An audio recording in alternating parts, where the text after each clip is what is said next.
Hello, my name is Andrew H. Griffin III. I am a California bankruptcy attorney with over 35 years of experience. I want to give you a list of the 5 top reasons people file Chapter 13. Chapter 13 is a type of bankruptcy for consumers that allows them to make payments on certain debts, restructure others, and discharge some or all unsecured, non-priority obligations. The leading 5 reasons to file such a bankruptcy are: 1. Your house is in foreclosure and you need to stop that process. The magic of a Chapter 13 bankruptcy is that a mortgage or loan company can't go forward with the foreclosure of your home if you have proposed a plan to get them caught up.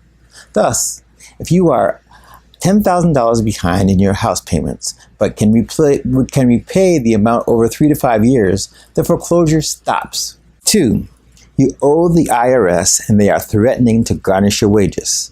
In a Chapter 13 bankruptcy, you can force them to take payments. Often the IRS will work with you voluntarily to pay off a tax liability.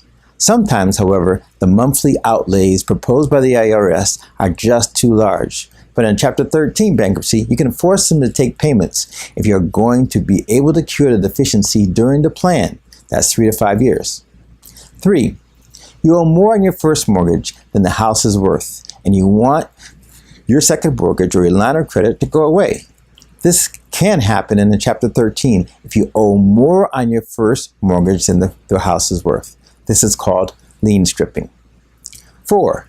You don't qualify for a Chapter 7 bankruptcy, but you need some relief from your debts.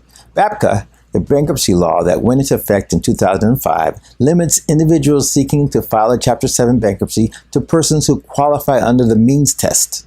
Thus, if you make too much money, you can't file a Chapter 7. 5. You own personal property or real estate that isn't worth what you owe on it, but you still want to keep it. In Chapter 13, often you can cram down the amount you are paying on a vehicle or non-residential piece of property by paying only the actual value to the lien holder and treating the rest of the loan as unsecured. These are the top 5 reasons to file a Chapter 13 bankruptcy. Consult a good bankruptcy attorney to see if you can benefit from such a filing. This is Andrew H. Griffin III at andrewgriffinlawoffice.com. Today, we are helping you understand the bankruptcy process